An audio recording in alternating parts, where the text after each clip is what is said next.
People always ask when I realized my sister wasn't just competitive, but a thief of the most personal kind. It wasn't when she flirted with my high school boyfriend, or when she cried on the shoulder of the man I planned to marry.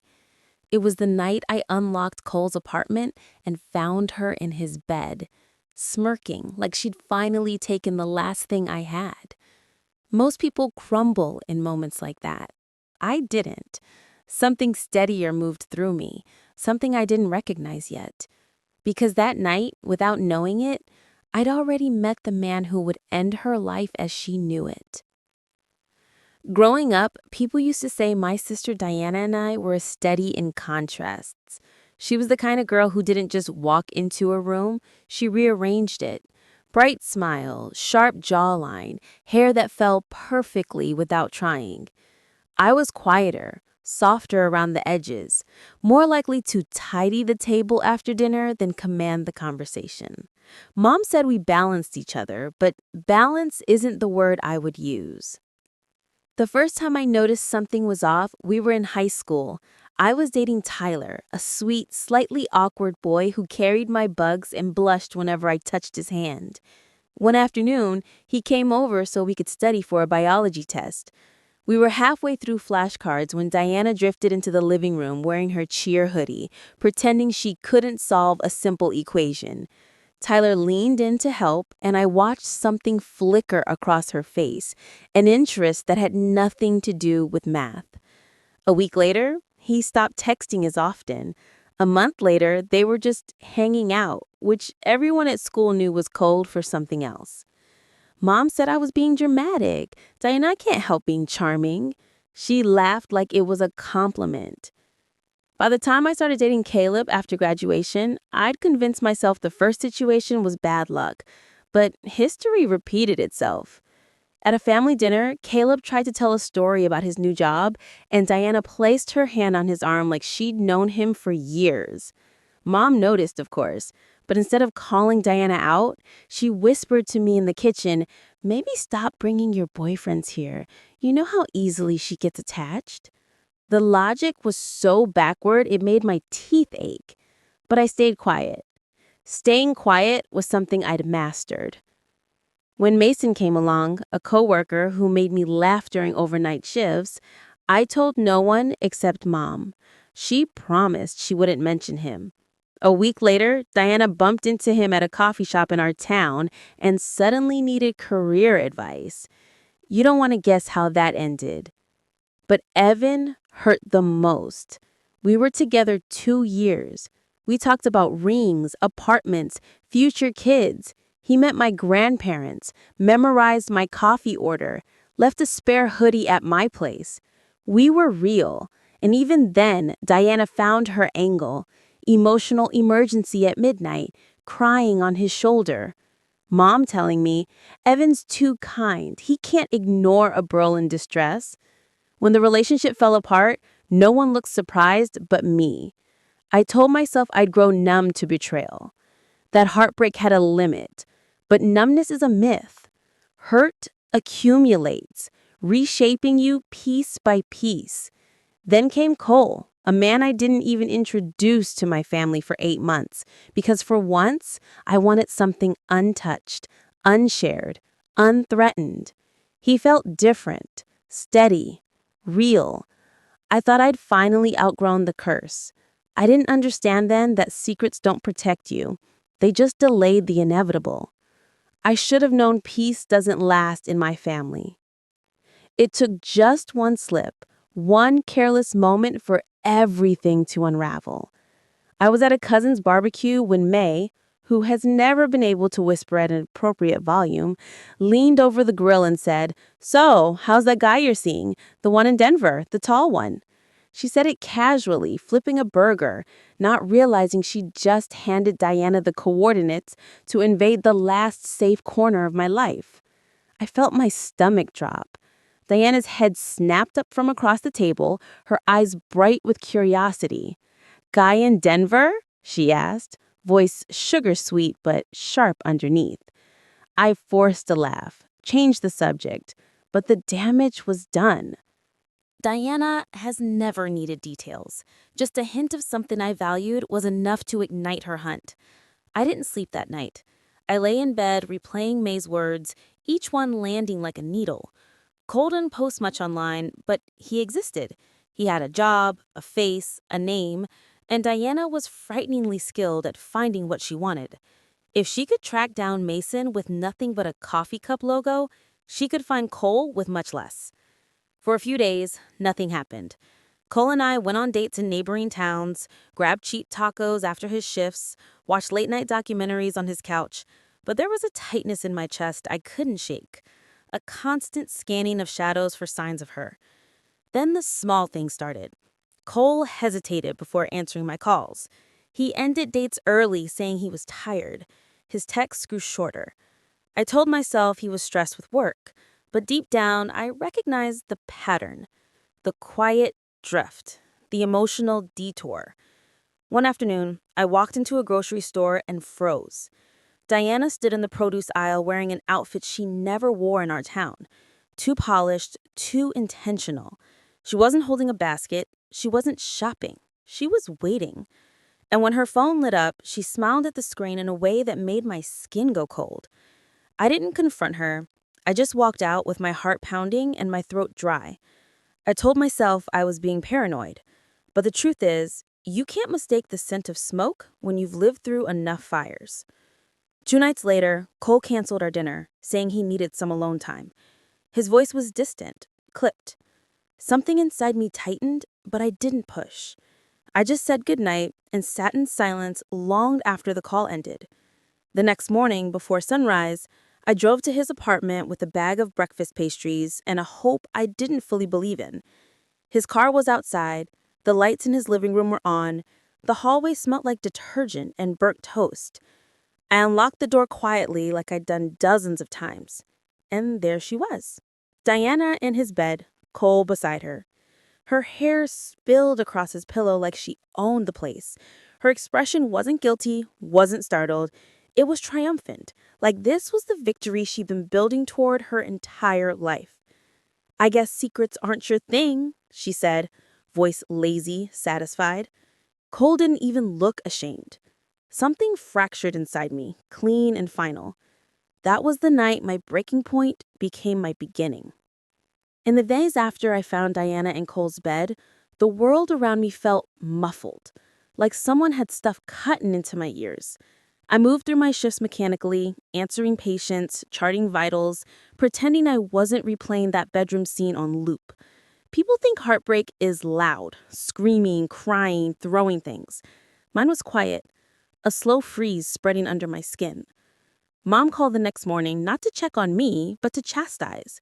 "You can't blame your sister for being magnetic," she said.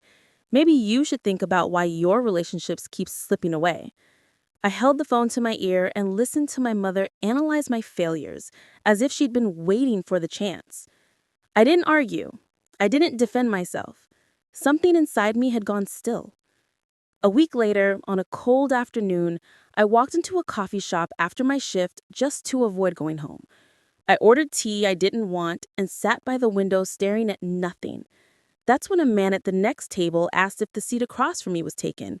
He was tall, sharply dressed, and carried himself like someone used to being listened to. He introduced himself as Victor Reyes. I told my name, expecting nothing of the conversation, but he had a way of speaking that made people lean in. Smooth, practiced, almost warm if you didn't look too closely.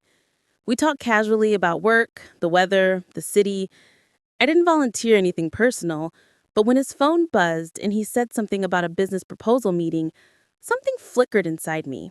An instinct, not of attraction, but recognition. Diana would have noticed him from a mile away. Men like Victor were her weakness. Self-assured, polished, a little mysterious. He asked if I wanted to grab dinner sometime. I said no, but thanked him politely. When I stood to leave, his eyes followed me, calculating. Not predatory, just curious, like he'd spotted a puzzle he wanted to solve. That night, I looked him up. His name appeared in news articles. Nothing criminal, nothing confirmed, just whispers of messy breakups and lawsuits tied to business disputes. A man who charmed easily, who burned bridges quietly, who left chaos behind without technically committing a crime. The kind of man Diana would chase without hesitation. I didn't introduce him to her directly. I didn't have to. A few days later, I mentioned him casually at a family dinner when Mom asked if I'd met anyone new. I downplayed it, almost shrugging it off. Diana didn't blink, didn't comment, but I watched her take mental notes the way a hawk registers movement in the grass. 3 days later, she ran into him at a downtown coffee shop, the same one where I'd met him. By the following week, she was texting him nonstop. By the next, they were dating. And for the first time in my entire life, I didn't want her. I didn't intervene. I didn't protect her from herself. I simply stepped out of the way. When Diana fell for Victor, she didn't fall gently. She plunged, reckless, breathless, certain she'd discovered a man who finally matched her shine. Their first day into a weekend trip. By week 3, she was posting filtered photos of wine glasses and city skylines, always angled to hint at luxury without revealing the man beside her. She loved the performance more than the relationship itself, and Victor knew exactly how to feed that hunger. Within a month, she was practically living in his downtown apartment. She bragged about the skyline view, the marble counters, the elevator that needed a key card. "It feels like I'm finally with someone on my level," she told me during one of her rare calls she only made when she wanted someone to admire her. I listened, said very little, and kept my voice steady. Victor wasn't cruel at first. Men like him rarely are. He was attentive, generous in gestures, skilled at crafting an image. But underneath those polished layers was something colder, something I'd sensed even before Diana did. The first fracture came quietly. Diana called one night saying she was short on money for shared expenses at the apartment. "I'm investing in our future," she said breathlessly. "Victor says it's smart to combine finances early. It shows trust." She said it like she was reciting lines he fed her. A week later, she withdrew $30,000, her entire savings, to invest in a project Victor was spearheading. She explained it like she understood the details. She didn't. I knew it was coming, but I didn't say a word. Soon, the tone of her calls shifted. She still boasted, but her voice trembled at the edges. She asked if breakouts on her skin could be caused by stress, if it was normal that Victor had the only key card, if it was healthy for him to check her messages for transparency. "He loves me," she insisted, but her voice cracked. Then came the night she whispered into the phone, Do you think someone can love you and still scare you?" My throat tightened, but I forced my answer to stay neutral. "What do you think?" She didn't respond. A few days later, the fear in her voice was clearer. Victor had asked her to sign a few papers related to their shared expenses, bills, authorizations, statements. She admitted she hadn't read everything. "It's normal," she said. "Couples do this all the time." Right. I said nothing. My silence wasn't punishment. It was finally giving her the space to face herself. Then everything caved in at once.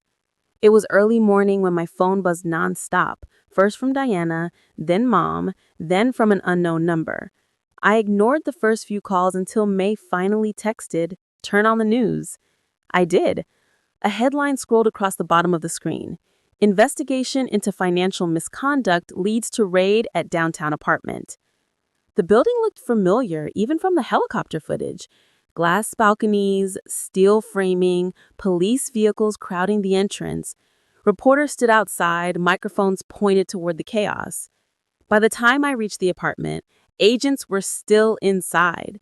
The hallway was filled with clipped orders, rustling documents, and nervous neighbors whispering. Diana sat against the wall with a blanket around her shoulders, shaking, not from cold, but from the sudden collapse of the world she'd built on illusion. When she looked up and saw me, her face contorted into something between relief and shame. He used me.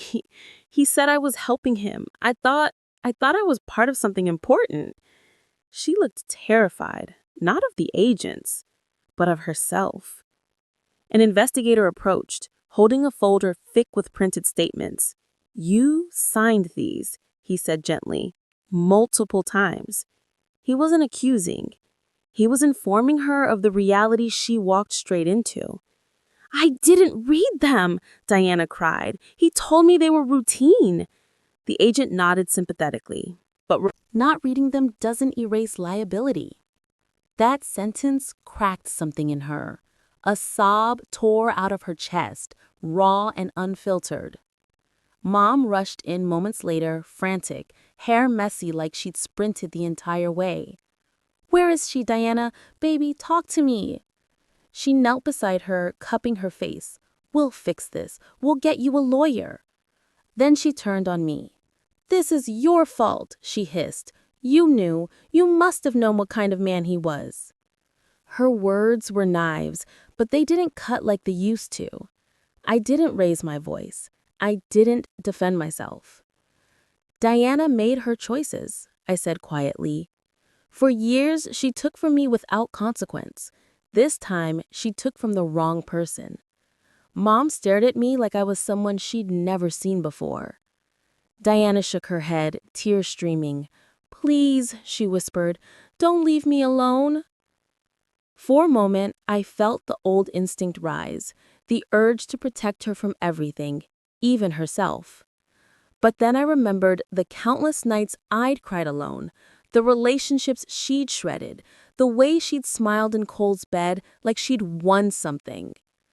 I knelt beside her, meeting her eyes. You're not alone, I said softly, but you are responsible. Her shoulders sagged under the weight of those words. Victor, meanwhile, was escorted past us in handcuffs, expression blank, posture rigid. He didn't look at Diana once. In the days that followed, the investigation unraveled layers of financial misconduct tied to his name. Diana wasn't charged with the most serious counts, but she was held accountable for the documents she'd signed. She took a plea deal to reduce penalties, but the damage was already done. Ruined credit, drained accounts, looming restitution, a criminal record she'd carry like a shadow. She moved out of the apartment with nothing but a duffel bag.